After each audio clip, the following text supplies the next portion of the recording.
देखिए ट्रम्प साहब इस वक्त बिल्कुल, मैं क्या कहूँ कि उस तरह से हैं कि बेलगाम हैं और उन पर किसी का नियंत्रण नहीं है। खासकर अमेरिका में भी देखिए उनके इस हमले का अमेरिका में भी विरोध हुआ है। अमेरिकन कांग्रेस के तमाम रिपब्लिकन्स ने भी इसको उचित नहीं ठहराया कि आपने अनकॉन्स्टिट्यूशनल तरीके से ये किया है। लेकिन ट्रम्प साहब को इसकी चिंता नहीं, वो लोकलाज की परवाह नहीं करते, वो कुछ भी करने पर लिए आमादा है।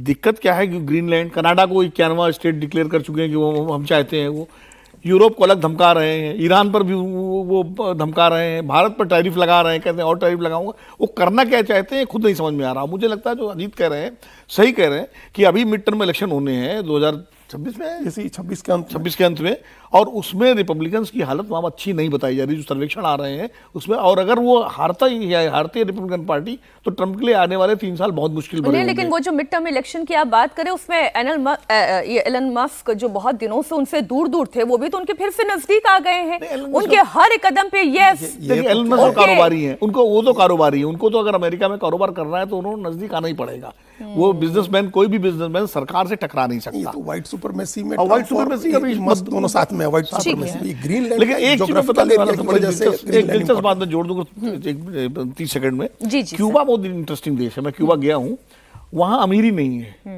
मतलब गरीबी नहीं है, क्योंकि अमीरी नहीं है, जो अमीरी नहीं है तो गरीबी नहीं है। और वहाँ आज भी सन 48 और सन 52 वाली कारें चलती हैं, और वहाँ उन्होंने अपनी करेंसी को जो है, जो इंटरनेशनल डॉलर का रेट है उससे अलग रखा है। उन्होंने इंटरनली डॉलर वहाँ उनकी करेंसी से कमजोर है, मतलब इंटरनली उन्होंने कर रखा। अगर उनका जो करेंसी है, मैं नाम भूल रहा हूँ, अगर आपको लेना है तो $100 में पता लगा 80 या 85 उनकी करेंसी मिलेगी ये, और उसी में आपको खरीदना होगा जो भी आप सामान। और वहाँ फ्लोरिडा कोस्ट वहाँ से 90 माइल्स पे है जी। तो वो वहाँ हवाना में है, समुद्र के किनारे, हर हफ्ते एक दिन वहाँ 100, 200, 400, 500, 1000 आदमी इकट्ठा होते हैं, डाउन डाउन अमेरिकन इम्पीरियलिज्म का नारा लगाते हैं और उसका लौट जाते हैं। तो बहुत दिलचस्प देश है क्यूबा इस मामले में। अच्छा, ट्रम्प धमकी पर धमकी दे रहे हैं, धमकी देना उनका शगल है दरअसल, अब तो ऐसा ही लगने लगा है। और जैसा भी विनोद जी कह रहे थे कि लगाम लगा नहीं पा रहे हैं, कोई बेलगाम घोड़े की तरह है वो। लगाम कौन लगाएगा? एक उम्मीद आप रूस से कर सकते हैं, एक उम्मीद आप चाइना से कर सकते हैं, लेकिन रूसी तेल को लेकर ही डोनाल्ड ट्रंप भारत को धमकी दे रहे हैं। ट्रंप ने रूसी तेल को लेकर भारत पर टैरिफ बढ़ाने की धमकी दी। हालांकि ट्रंप ने प्रधानमंत्री मोदी की तारीफ भी की। उन्होंने कहा मोदी बहुत अच्छे इंसान हैं।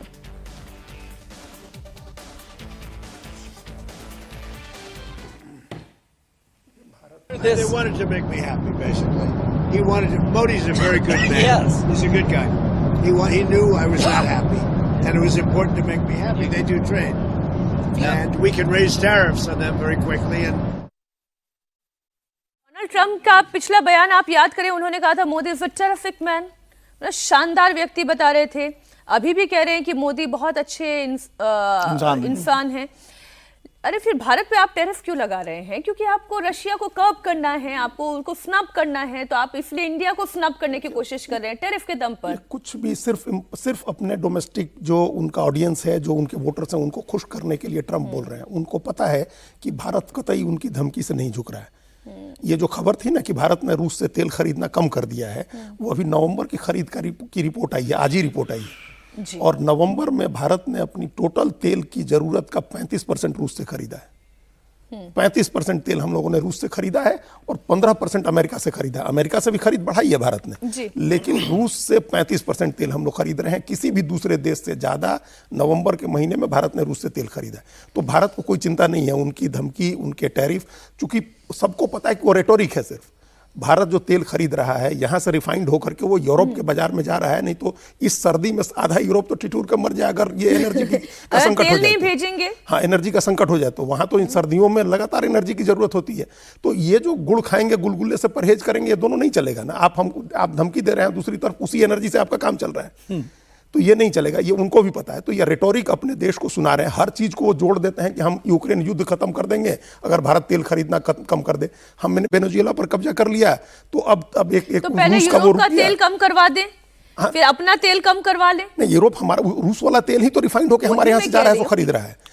तो वो धमकी- यूरोप का तेल कम करवा दें, वही- अमेरिका का तेल कम करवा दें, वो रशिया के साथ खुद अपनी ट्रेड कम कर दें, उसके बाद फिर भारत को कहें, यूरोप फिर ये को- धमकी दें, यूरोप तब को तो रोक कोई दें बात कि है। मत खरीदो भारत से रूस से कैसे तो रोक सकते हैं? रूस से तो खुद ही यूरेनियम खरीद रहा है अमेरिका। वही मैं कह रही हूँ कि भाई रूस के साथ आप अपना ट्रेड पहले बंद कर दीजिए, फिर भारत को धमकी दें, तब तो कोई बात है, हम कहें कि हाँ आप इस दुनिया के दादा हैं,